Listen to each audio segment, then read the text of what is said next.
Quando eu me converti a Jesus, eu me batizei. Nesse período eu aprendi muita coisa sobre o Evangelho, como ser igreja, sobre oração, vida de jejum, oração, sobre consagração, a importância da palavra de Deus. Mas uma das lições que mais me marcou nessa época foi que a sua vida fala mais do que qualquer discurso.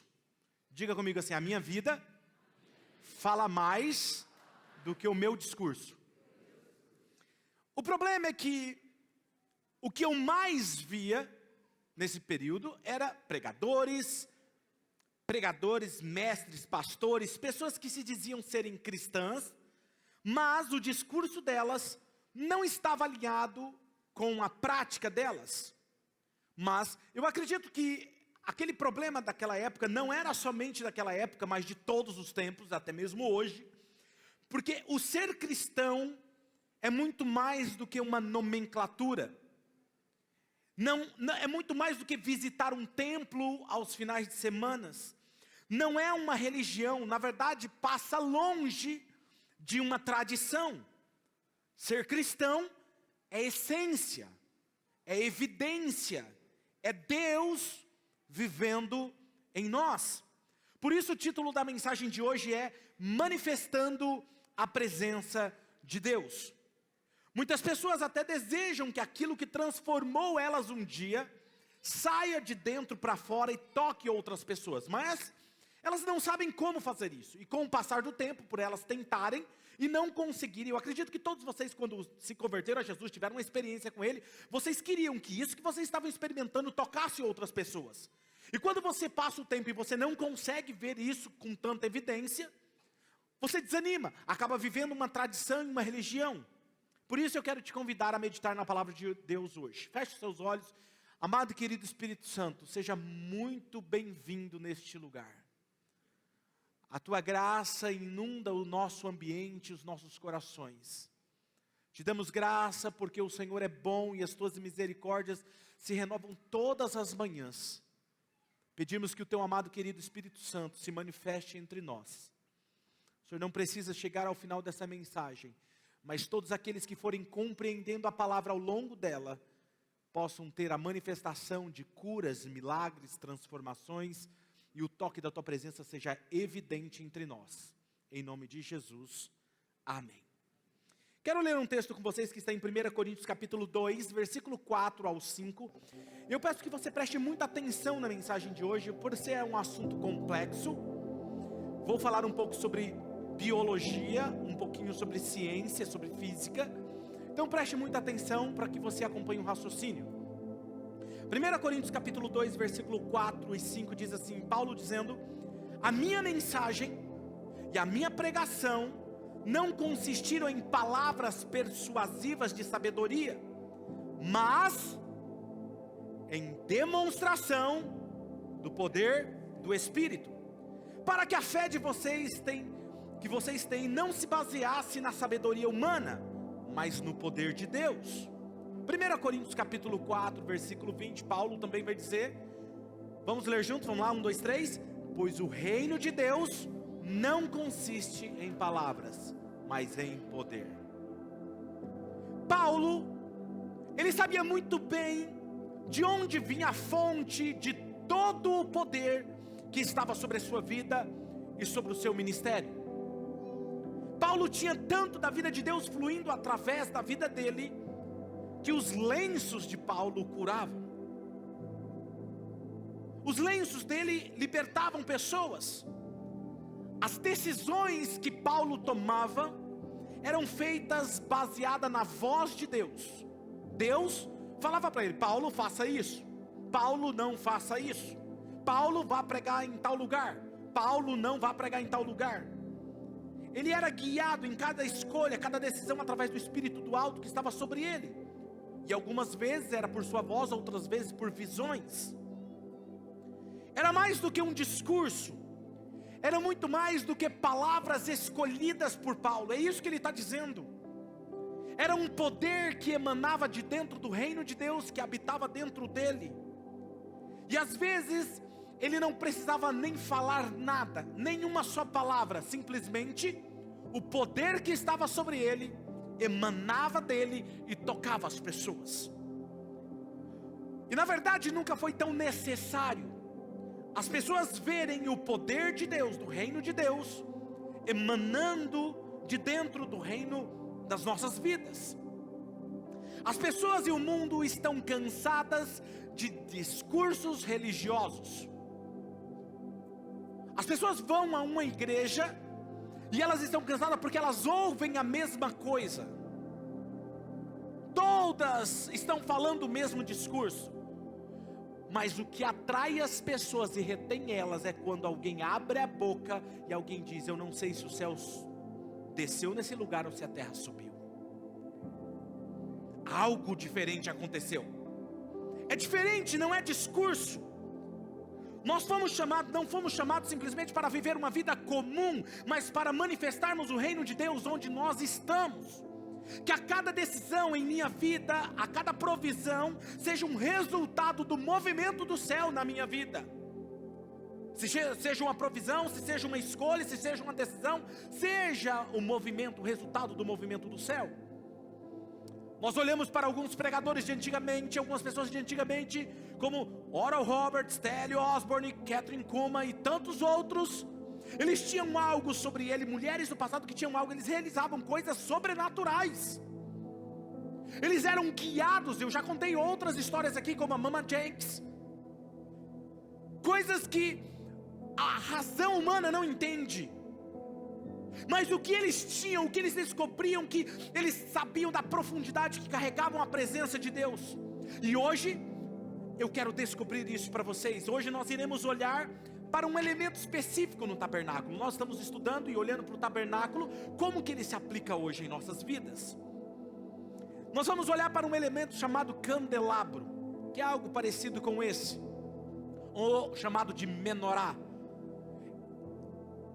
O que viria a ser na nova aliança? Eu quero compartilhar 3 coisas sobre ele. Vamos lá? Então, o primeiro ponto é desvendando o candelabro. Êxodo capítulo 25, versículo de número 37 ao 40 diz assim: faça-lhe também 7 lâmpadas, e coloque-as nele para iluminar a frente dele. Os seus cortadores de pavio e seus apagadores serão de ouro puro. Com 35 quilos de ouro puro, faça o candelabro e todos esses utensílios. Preste atenção nesse detalhe, tenha o cuidado de fazê-lo segundo o modelo que lhe foi mostrado no monte. Deus novamente está falando com Moisés e dizendo: olha, eu preciso que você faça exatamente como eu estou pedindo para você fazer. Nem a mais, nem a menos, porque tinha um significado.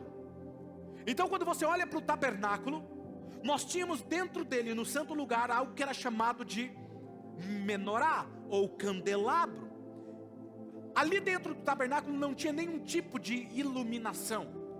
Havia tecidos grossos que cobriam a estrutura, e logo o sacerdote, quando ele entrava no santo lugar, ele precisava de um mínimo de iluminação. E então era desenhado esse candelabro para clarear, iluminar. O candelabro era uma relíquia de Deus. Hebreus capítulo 8, versículo 5, antes de nós destrincharmos esse assunto, nós precisamos entender. Hebreus 8, 5 diz: eles servem num santuário que é a cópia, diga comigo, cópia e sombra. Olha só, era uma cópia e sombra daquele que está nos céus. Já que Moisés foi avisado quando estava para construir o tabernáculo: tenham cuidado de fazer tudo segundo o modelo que lhe foi mostrado no monte. Esse candelabro deveria ser feito com 3 braços de cada lado. 3 braços, para manter acesa a chama. E nele deveria ter o formato de flor de amêndoa. Já já nós vamos voltar. Isso aqui são como se fosse flor de amêndoas em cada haste. Ou seja, teria 9 de um lado e 9 do outro. O que significa isso? Apocalipse capítulo 1, versículo 12, 13 e o versículo 20 vai nos dizer o que o candelabro representava. Voltei-me para ver quem falava comigo. Voltando-me, vi 7 candelabros de ouro, e entre os candelabros alguém semelhante a um filho do homem, que era Jesus, com uma veste que chegava aos seus pés e um cinturão de ouro ao redor do peito. Este é um mistério das 7 estrelas que você viu em minha mão direita e dos 7 candelabros.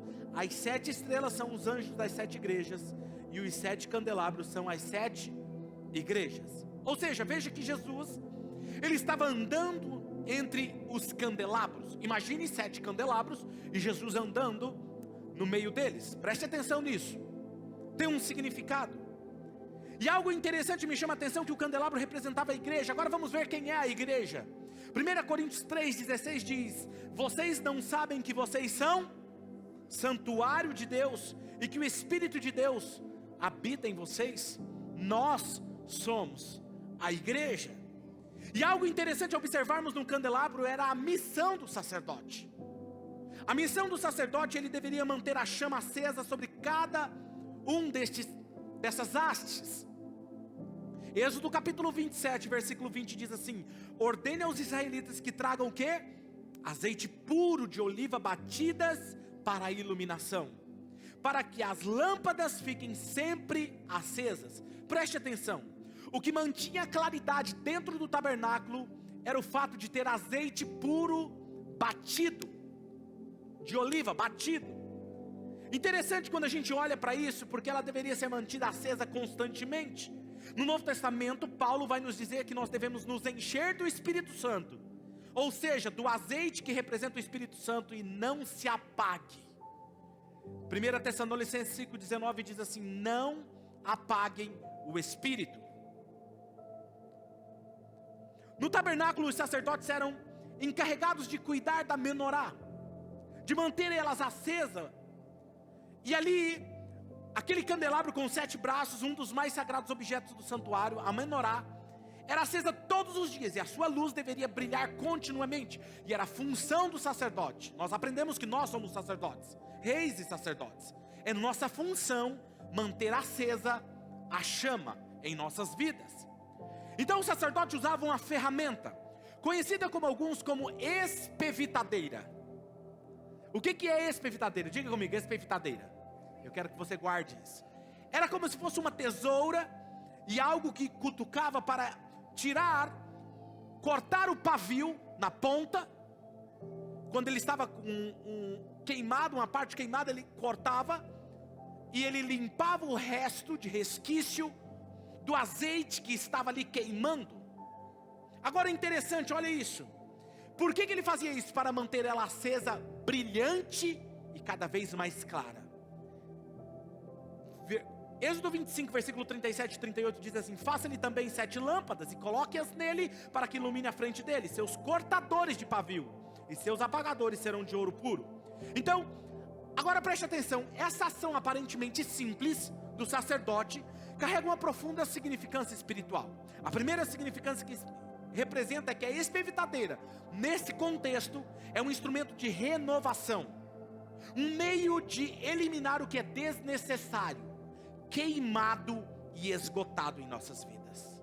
Enquanto você permite aquilo que já foi queimado, esgotado e queimado e desnecessário em sua vida, a sua luz diminui. Quando você limpa a sua vida, a chama acende muito mais clara e ela se torna muito mais evidente.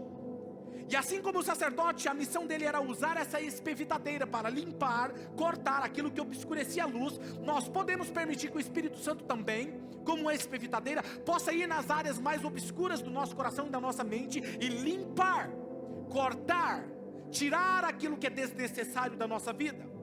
E essa espevitadeira espiritual pode às vezes ser desconfortável, talvez dolorosa, mas necessária em nossas vidas. Esses são aqueles momentos na nossa vida que nós não entendemos, mas que Deus usa as circunstâncias dolorosas para limpar e nos fazer livrar daquilo que nós estamos carregando há tempos como um peso em nossa vida.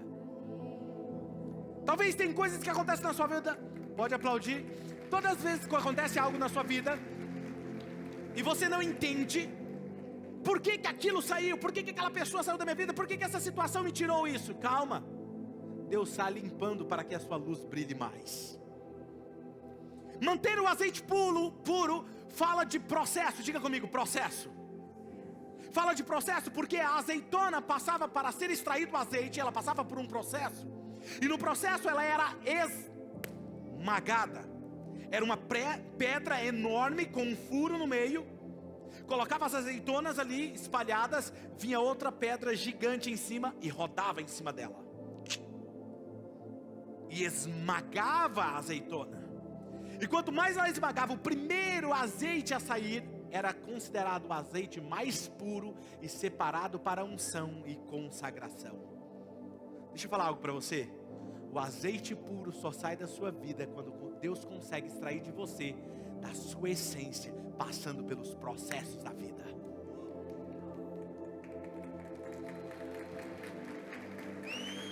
Não podemos ter medo de processos, porque o processo é necessário. Não existe azeite puro sem o processo da prensa. Somente através da prensa revela-se a pureza do azeite. Está cheio de cristão fugindo de processo. Não fuja do processo. Deus te trouxe aqui hoje para você entender uma coisa de uma vez por todas. Não fuja do processo, porque eu estou extraindo o melhor azeite da sua vida. Estou extraindo a essência sua.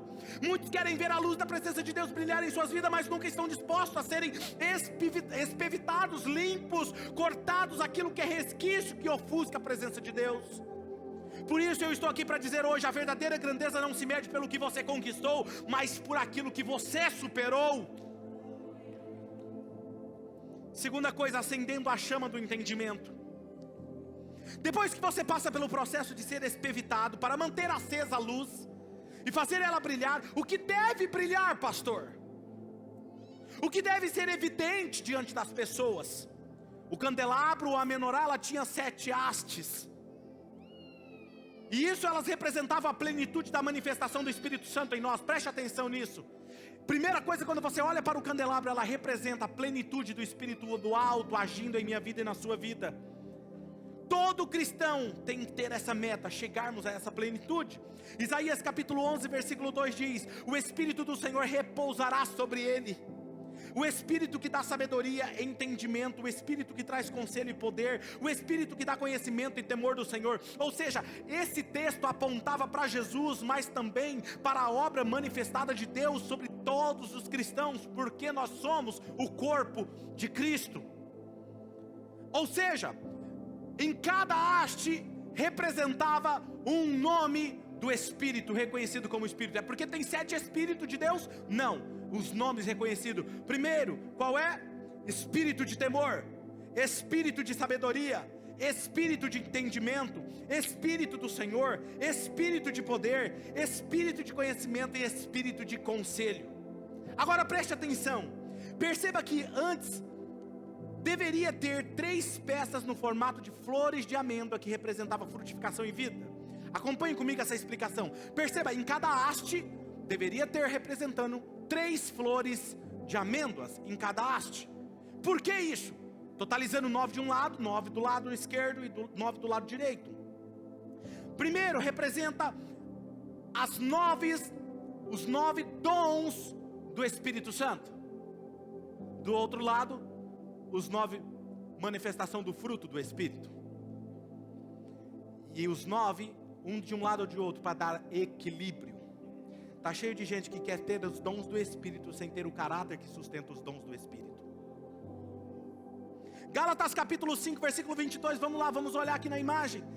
Mas o fruto do Espírito é o que? Amor, alegria, paz, paciência, amabilidade, bondade, fidelidade, mansidão e domínio próprio. Contra essas coisas não há lei. Quando olhamos as categorias dos dons, percebemos a mesma semelhança. 3 categorias para os dons.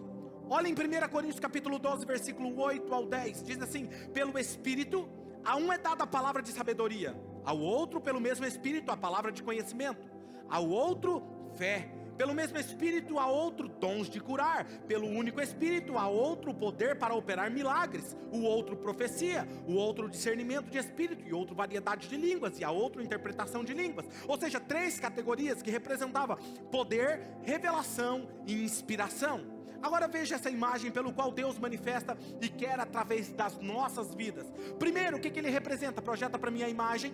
Olha lá. Primeiro nós temos ali o Espírito de poder, e muitas pessoas buscam isso, não é? Que tem cura, fé, milagres.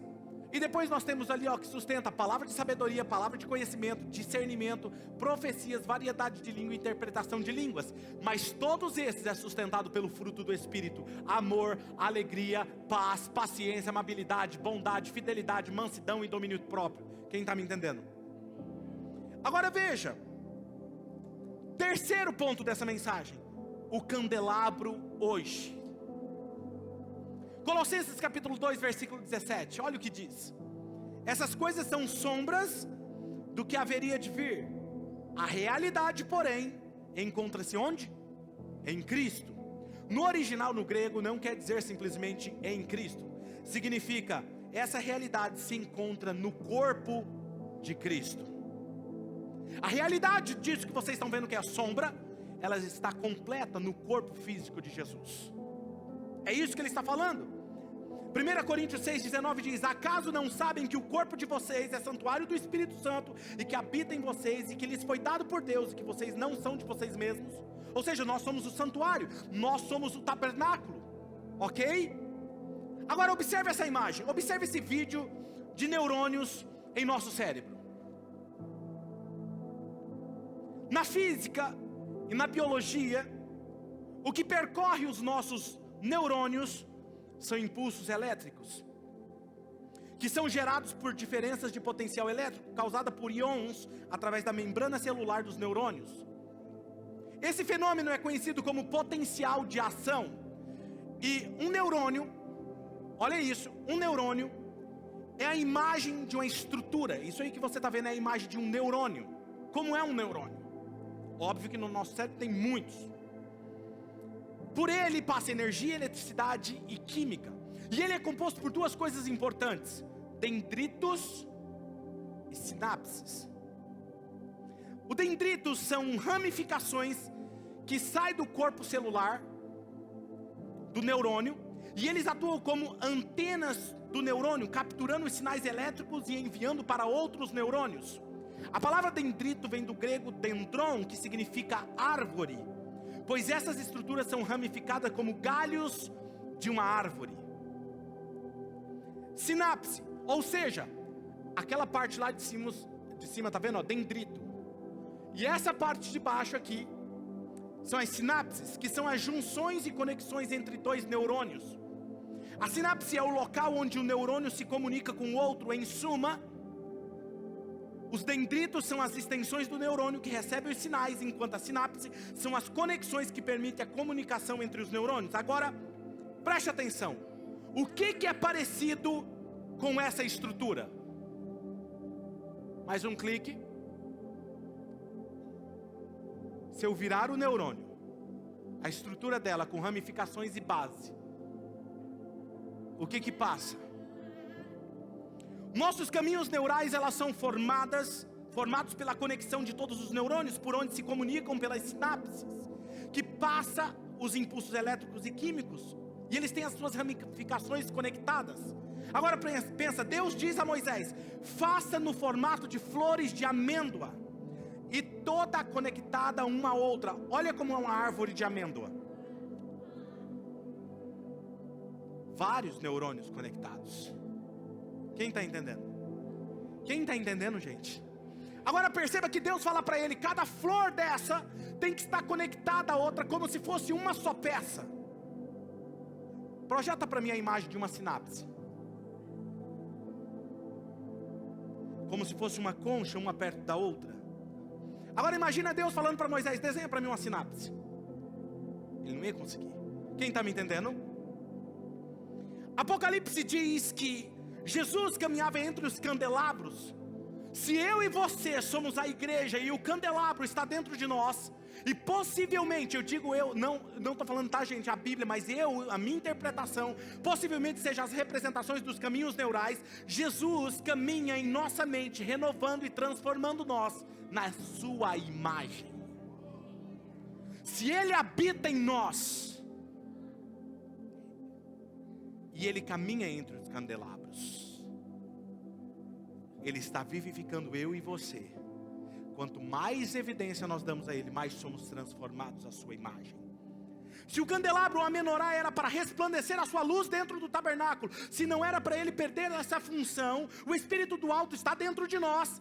Assim como um candelabro estava dentro do tabernáculo, perceba que a luz, ela é a evidência que emana de um lugar naturalmente, como fonte, como uma energia que percorre os filamentos ou a estrutura de algo e faz emanar um calor, uma energia. Porque a luz é uma forma de energia eletromagnética que sai. Algumas visíveis aos olhos humanos, outras não. Emana de um lugar. João capítulo 8, versículo 12 diz, Jesus diz, falando novamente ao povo, Jesus disse, o que, gente? Vamos ler juntos? 1, 2, 3. Eu sou a luz do mundo, quem me segue nunca andará em trevas, mas terá... Jesus disse, assim como ele era a luz do mundo, nós também éramos a luz. Mateus 5,16, vamos ler juntos? 1, 2, 3. Assim brilha a luz de vocês. Para quê? Para que vejam as suas boas obras e glorifiquem o Pai de vocês que está nos céus. Agora, que obras eram essas? Por que a minha luz deve brilhar? Por que eu devo manter o meu relacionamento com Deus? Por que eu devo tirar aquilo que obscurece a luz de Deus em minha vida? Por que eu tenho que me encher do Espírito Santo, que é o azeite, manter ela acesa, para que as pessoas vejam essas obras? João 17, versículo 20 ao 23. Minha oração não é apenas por eles, rogo também por aqueles que ainda crerão em mim lá na Oxygen, por meio da mensagem deles, para que todos eles sejam um. Pai, Moisés faz como se fosse uma só peça, todos conectados, para que eles sejam um. Pai, como tu estás em mim e eu em ti, que eles também estejam em nós, para que o mundo creia que tu me enviaste. Deles a glória que me deste, para que eles sejam um, assim como nós somos um, e eu neles e tu em mim. Que eles sejam levados à plena unidade, para que o mundo saiba que tu me enviaste e os amaste igualmente.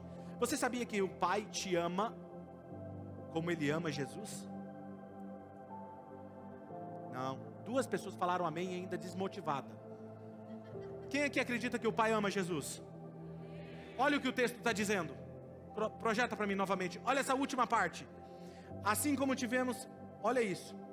Vamos lá, olha lá. Eu neles e tu em mim, que eles sejam levados à plena unidade, para que o mundo saiba que tu me enviaste. E o que? Leia comigo, 1, 2, 3. E os amaste. Deus não te ama menos do que Ele ama Jesus.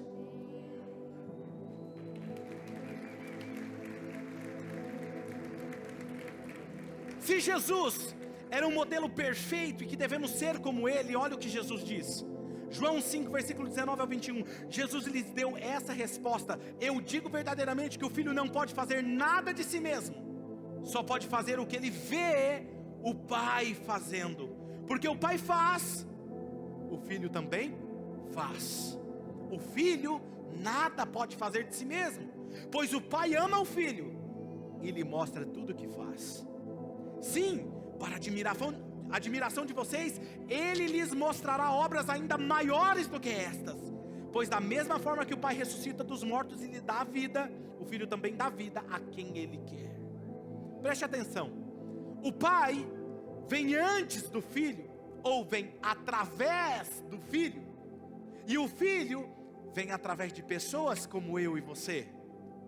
E se o Pai e o Filho são um, agora se Jesus vive em nós, nós temos o Pai vivendo em nós. Então que tal você, quando for orar, falar assim: Pai, manifesta o teu reino em minha vida. Eu quero te desafiar a fazer essa oração. Cuidado quando você faz isso, com uma escolha consciente e uma entrega voluntária. Ele faz assim. Imagine se você nascesse de novo e passasse pelo processo de purificação da palavra que nós já aprendemos durante essa série de mensagens, e você tivesse a manifestação do fruto do Espírito, e tivesse também os dons do Espírito. Se você passa pelo processo, sua vida constantemente seria a manifestação do reino de Deus, em cada decisão, em cada escolha, em cada área da sua vida. O reino de Deus de forma sobrenatural fluiria através de você. Por que aquelas pessoas tinham isso e viviam isso, pastor, e eu não vivo? Está faltando um processo. Está faltando alguma coisa? Isso é o que Paulo vai nos dizer agora em Cristo, nós somos novas criaturas. 1 Coríntios 15, versículo 45 a seguir diz assim: assim está escrito: o primeiro homem, Adão, tornou-se um ser vivente. O último Adão, um espírito vivificante, aquele que dá vida. Não foi o espiritual que veio antes, mas o natural, o corpo físico. Depois dele, o espiritual. O primeiro homem era do pó da terra, que é o nosso corpo físico. O segundo homem, dos céus. Os que são da terra são semelhantes ao homem terreno, e os que são do céu ao homem celestial. Assim como tivemos a imagem do homem terreno, teremos também a imagem do homem celestial. Do que ele está falando aqui? Paulo está dizendo: olha, nasceu um ser humano, feito do barro, semelhante ao homem da terra, mas em você será gerado um homem semelhante ao céu.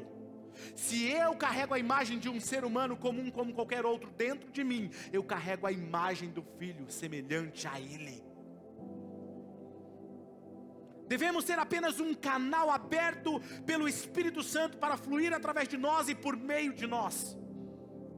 Ser apenas uma casca onde Cristo que vive em nós possa fluir através de nós.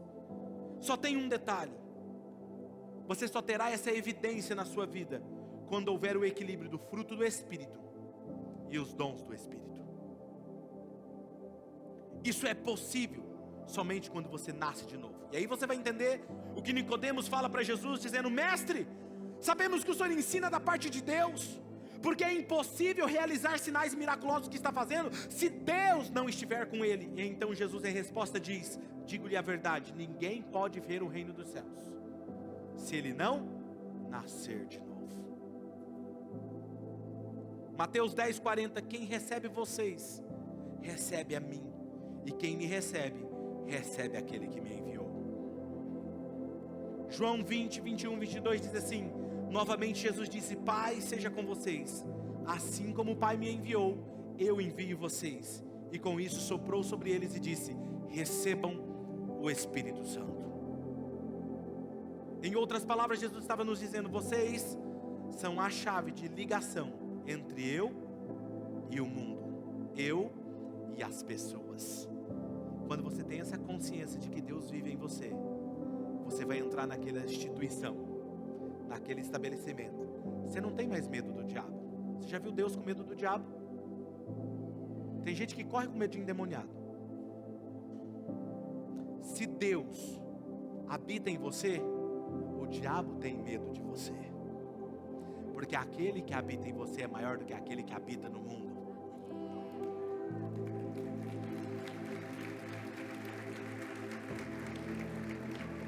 Quando você entra nos ambientes, flui o reino dele. Sua vida em cada área dela começa a ser alinhada. Você começa a olhar para a Bíblia com um outro olhar. Não são apenas palavras. Tem pessoas que estão aqui agora, para você ter uma noção, que estão aqui agora, nesse momento me ouvindo, online aqui nesse momento, estão sentindo algo diferente dentro delas. É a presença de Deus começando a se manifestar em sua vida. Obviamente que quando você está sensível a Ele, você começa a sentir a presença dEle. Está percebendo? Muitos buscam a evidência do poder e dos sinais, mas se esquece que isso só é possível com a escolha consciente e uma entrega voluntária. Mas se esquece que para viver isso precisamos ser purificados, limpos, para que tenhamos o fruto do Espírito e os dons do Espírito fluam naturalmente em nós e através de nós, e a nossa luz fique evidente para todos e resplandeça as suas obras. Quais obras devem aparecer, pastor?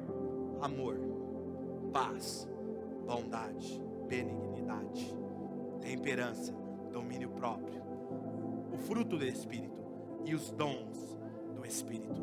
Eles devem ser a evidência, para que eles olhem para você e glorifiquem o Pai que está no céu. Feche os seus olhos.